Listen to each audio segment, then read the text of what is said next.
A lo largo de los episodios anteriores, vimos cómo la inteligencia artificial puede ayudar a detectar con gran precisión anomalías en imágenes médicas. Vimos que es una herramienta sumamente útil para impulsar el aprendizaje en las nuevas generaciones. También sabemos que tiene un enorme potencial para volver más eficientes las decisiones de la administración pública y que está generando el surgimiento de nuevos empleos que hoy ni siquiera nos imaginamos. Pero esta tecnología también trae aparejados ciertos riesgos que no podemos dejar debajo de la alfombra. ¿La IA está borrando el límite entre lo real y lo artificial? ¿Viviremos en un universo invadido de fake news? ¿Cuáles son los problemas de generar inteligencia artificial de forma no ética? Todas estas preguntas son las que nos estamos haciendo los humanos del siglo XXI. En los últimos 200 años, el mundo cambió como nunca antes, a una velocidad a veces fascinante y otras veces aterradora. Soy Freddy Vivas, ingeniero, escritor y divulgador especializado en ciencia de datos e inteligencia artificial. Junto a Clarín convocamos a los principales referentes de plataformas, especialistas en comunicación, nuevas tecnologías, salud, educación y filosofía, para pensar y entender cómo está cambiando nuestra vida y cuánto más la cambiará la inteligencia artificial.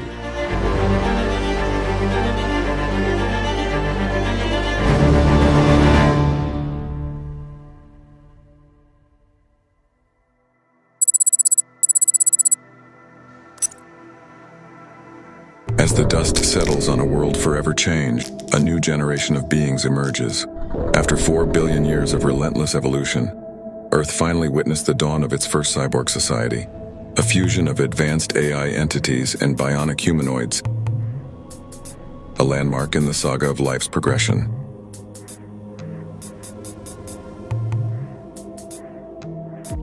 Los primeros días de 2024, Internet se inundó con imágenes pornográficas de la cantante norteamericana Taylor Swift. Algunas de las publicaciones que se volvieron virales superaron los 45 millones de visitas en un solo día. Pero ninguna de esas imágenes era real. O mejor dicho, no se trataba de imágenes o filmaciones hechas en la realidad, sino más bien generadas sintéticamente por inteligencia artificial. Esta tecnología se conoce como deepfake. Es una imagen, un video o un archivo de audio generado sintéticamente con el objetivo explícito de simular ser una persona real, generalmente famosa o reconocida, aunque no exclusivamente. Cualquiera puede crear una fake news y lo puede hacer muy rápido y lo puede viralizar muy rápido. Mariana Segulín es periodista y comunicadora especializada en tecnología y ciberseguridad. Generalmente el contenido de la fake news son cosas que van directo a la reacción y a la emoción de las personas. Cuando alguien ve algo que lo torna irascible, que le molesta, que lo irrita, va a reaccionar y el algoritmo, por supuesto, de todas las plataformas va a privilegiar ese contenido que empieza a ser cada vez más replicado. Por eso es que es un desafío enorme para los medios convencionales o aquellos que están hace muchísimo tiempo y que han amasado una credibilidad a lo largo de los años, lidiar con esas cosas que tan rápido se empiezan a viralizar. Los deepfake buscan mostrar personas diciendo o haciendo cosas que no dijeron o hicieron. Cuando esto se mezcla con la viralización que provocan las redes sociales, nos genera un dilema aún peor. ¿Podemos confiar en lo que vemos? Ahora lo que vemos son criminales que van a empezar a utilizar rostros y la clonación de voces para hacer sus ataques mucho más convincentes. Jorge Litvin es un destacado abogado especialista en ciberdelitos y ciberseguridad. Entonces empezamos una nueva brecha en donde ya no tiene que ver con si es lógico o no lo que nos están pidiendo, sino de si realmente viene de quien nos lo está diciendo y cómo el usuario que está siendo atacado puede validar eso. Entonces se viene una serie de desafíos desde el lado de la ciberseguridad para tratar de identificar y separar el contenido sintético del contenido real. Las distintas herramientas que permiten generar contenido sintético tienen protocolos estrictos para evitar que se generen imágenes deepfake con personas conocidas. Sin embargo, existen también técnicas para engañar esos protocolos que aún no se encuentran lo suficientemente testeados en algunos casos. Pensemos en las posibles consecuencias que esto podría tener. Además de generar escándalos a nivel mediático, afectar profesional y psicológicamente a muchas personas y sencillamente difundir información falsa, los deepfakes son una gran amenaza para los gobiernos. Have I ever told you the story of the magical pistachio? I got lost in the grocery store and couldn't find my way out. But that's when I saw it, a glowing pistachio. It spoke to me and said, "Follow me and I'll lead you to safety." So I followed it and we climbed up shelves and found a secret passage that led me to the bread aisle. And that's how I found my way out of the grocery store, all thanks to the magical pistachio. So if you ever get lost, just remember all you need is a little faith and a magical pistachio to guide you to safety. Pensemos en una escena generada con inteligencia artificial, con la voz y la cara de un presidente diciendo cosas que en realidad nunca dijo. Esto podría generar revueltas sociales y crisis políticas. Distintas organizaciones como Google y el MIT están trabajando para evitar estos riesgos con distintas técnicas que generan marcas de agua imposibles de borrar en estas tecnologías. Además, también se está buscando incorporar ciertos patrones imperceptibles a estas imágenes generadas, para que traquearlas y borrarlas automáticamente cuando llegan a Internet sea mucho más sencillo y automático. El principal objetivo de estas organizaciones es detener la circulación de las imágenes antes de que se viralicen. Durante la campaña presidencial española de 2023 sucedió algo muy curioso. La organización Amnistía Internacional desarrolló una publicidad donde mostraba a los distintos candidatos a la presidencia del gobierno generados por imágenes deepfakes, hablando sobre distintos temas relacionados con derechos humanos que no se habían discutido originalmente. Este vídeo no es real, pero nos gustaría que lo fuera. Para las primarias republicanas de las elecciones en Estados Unidos de 2024, Ron DeSantis difundió imágenes falsas de Donald Trump abrazando a Anthony Fauci. En las elecciones de 2023, en Eslovaquia, la inteligencia artificial también significó un dolor de cabeza para los candidatos. A 2 días de celebrarse el comicio, se publicó en Facebook un audio donde se escuchaba la voz de uno de los candidatos discutiendo sobre cómo arreglar el proceso electoral y comprando votos de las minorías romaní y gitana. Si bien posteriormente la agencia de comprobación de noticias AFP declaró el material como efectivamente alterado, no podemos calcular el efecto que tuvo en las elecciones. Y efectivamente, el Partido Progresista terminó perdiendo por un margen muy ajustado. Si la fake news y su difusión en las redes sociales eran un problema antes de la llegada de la inteligencia artificial generativa, hoy ese problema se multiplica. Ya no solamente lo que leemos puede ser alterado, sino también, y de forma más preocupante, lo que vemos y escuchamos. Hoy podemos estar viendo en Internet una imagen que no es real, que nos muestra a alguien que conocemos haciendo algo que en realidad nunca hizo. Esto nos pone una responsabilidad, como ciudadanos y especialmente como medios de comunicación, de ser referentes de contenido confiable. I'm quite happy with you Americans recently. You make my job so much easier by destroying yourselves. Jo you are, nu xing you nan xing. Hey say you bai say. Of course, there are still times that I like picking on you. Like making your leaders say things they never said. And doing things they never did. But all in all I have to do is nothing. Bueno, lo que pasó, por ejemplo, con el Pentágono, la foto del Pentágono que había sido bombardeado, eso provocó incluso una caída de las acciones en el mercado. O sea, llegó a la bolsa. Y uno dice, pero ¿cómo puede ser que todo el mundo haya creído que el Pentágono había sido bombardeado al punto tal que afecte el normal funcionamiento de una bolsa? Y eso pasó porque antes de creer en los medios tradicionales, la gente decidió creer, incluso aquellas que toman decisiones, en algo que era espectacular. Pero así como el mal uso de la IA puede ser la fuente del problema, también puede ser parte de la solución. Un grupo de investigadores brasileños creó una plataforma que combina inteligencia artificial con modelos estadísticos para predecir la posibilidad de que un texto sea falso de forma automática. No es el único caso. Distintos sistemas de chequeo automático de discurso están incorporando inteligencia artificial para automatizar la búsqueda de noticias falsas, ya sea generadas por inteligencia artificial o no, y así poder identificarlas rápidamente. También los principales servicios de redes sociales están trabajando en herramientas para identificar automáticamente contenido creado o modificado con inteligencia artificial. En 2012, distintas organizaciones internacionales se reunieron para lanzar la campaña para frenar a lo que ellos llaman robots asesinos. Es decir, armas que incorporan tecnologías como la inteligencia artificial para volverse más letales. Aquí tenemos otro ejemplo de cómo, para algunas personas, todo el poder de la inteligencia artificial puede ser usada directamente para el mal. Now I am become death, the destroyer of worlds. AI is perhaps more dangerous than, say, mismanaged aircraft design or production maintenance or bad car production, in the sense that it has the potential, however small one may regard that probability, but it is non-trivial. It has the potential of civilizational destruction. Pero el mal uso de la inteligencia artificial no siempre tiene malas intenciones asociadas. A veces, algoritmos diseñados con objetivos nobles o neutros pueden tener implementaciones deficientes que provoquen perjuicios a algunas personas o comunidades. Uno de los errores más típicos a la hora de crear inteligencia artificial es lo que denominamos sesgos algorítmicos. Un sesgo algorítmico es básicamente la reproducción de un sesgo humano dentro de un modelo de inteligencia artificial a gran escala, lo que provoca que la toma de decisiones automatizadas termine siendo sesgada y generalmente perjudicando a alguna comunidad o grupo poblacional. La inteligencia artificial, los algoritmos Machine Learning, el aprendizaje automatizado, en realidad son buenos repitiendo lo que ya conocen.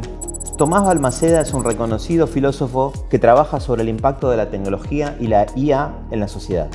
Entonces, a veces hay que meter mano para poder decir, para poder volverlos más justos, ¿no? Lo que históricamente sucedía con los traductores automatizados. Bueno, cuando veía medicina más hombre, te decía doctor. Y cuando decía medicina más mujer, te decía enfermera, ¿no? Eso en los últimos meses, años si querés, pero sobre todo en los últimos meses cambió, ¿no? De alguna manera. ¿Y cómo cambió? Bueno, hubo que forzarlo. Porque estamos hablando de bases de datos altísimas donde tenían esos valores de la sociedad que en este momento consideramos que son injustos.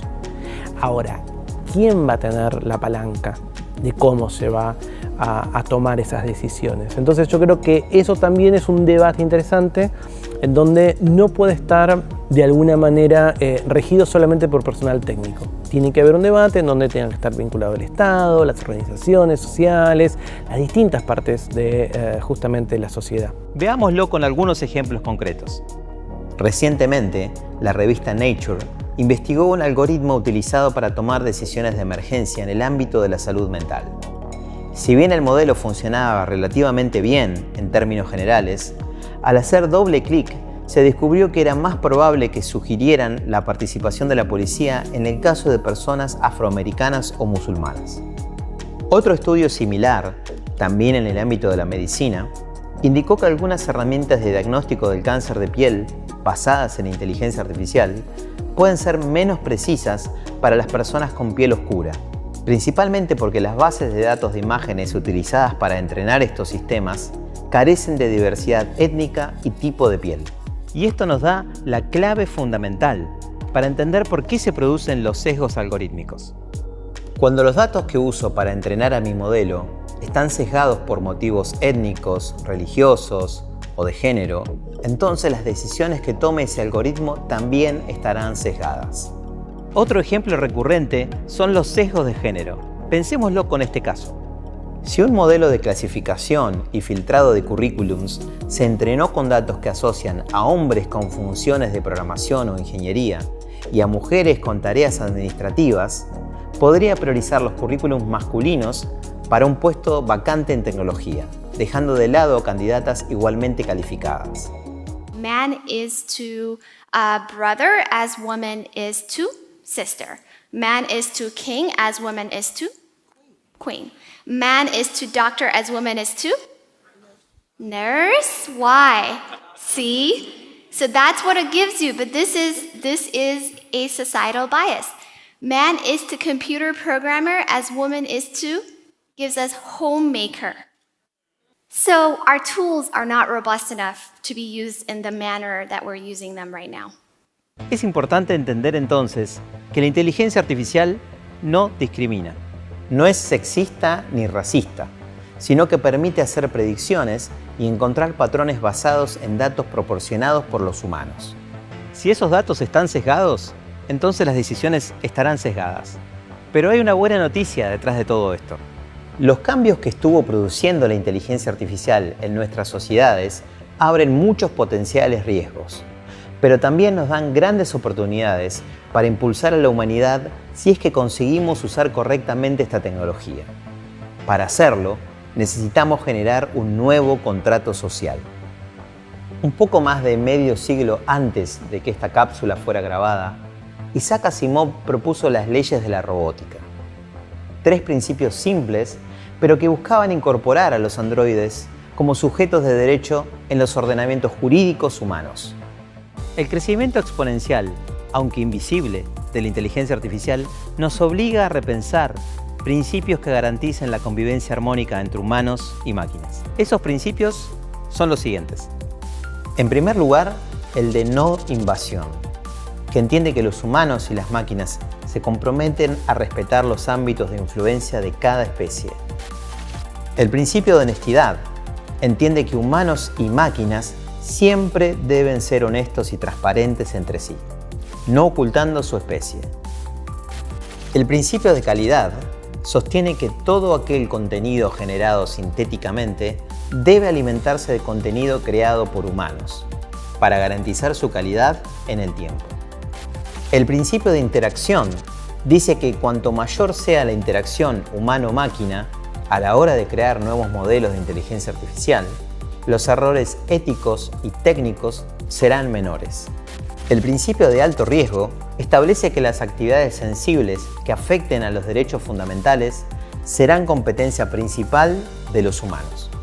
El principio de invisibilidad anticipa que la inteligencia artificial se volverá invisible a los ojos humanos en el mediano plazo. El de responsabilidad humana dice que los humanos siempre serán responsables ante las leyes del accionar de la inteligencia artificial. El principio de privacidad indica que las máquinas no pueden extraer ni compartir datos más allá de los autorizados por los humanos. El de frecuencia de uso establece que las máquinas deberán garantizar a los seres humanos una frecuencia de uso de sus habilidades cognitivas. Por último, el principio de explicabilidad débil sostiene que los humanos tienen derecho a reconocer la lógica de razonamiento mediante la cual las máquinas toman una decisión que los afecte. Respetando estos principios, contribuiremos a la existencia plena, libre y feliz de la vida humana.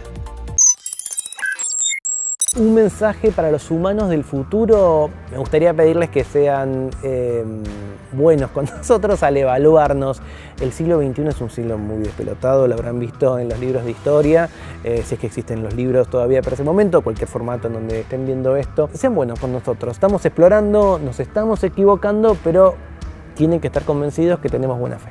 Que hayamos realmente tendido puentes entre las personas. Parece algo muy idealista, pero tiene que ver con esta crítica que hago yo a la inteligencia artificial y a la tecnologización de todo, que es cada vez estamos más metidos en nosotros mismos. Los humanos van a tener un protagonismo cada vez mayor, por más de que los robots nos asistan haciendo diferentes cosas, o las inteligencias artificiales de alguna forma nos empiecen a modelar nuestra vida en general, y los seres humanos somos mucho más complejos que una máquina. Se van a reír de cómo teníamos que ir de un lado al otro, de cómo mandar un mail o algo, sino que en 300 años va a decir tipo, che, le mandás un mensaje a Freddy diciéndole que voy a llegar 15 minutos tarde, con el pensamiento ya van a estar enviando ese mensaje, o quizás haya cerebros ya conectados y estemos hablando de una videoconferencia de gente pensando, ¿no?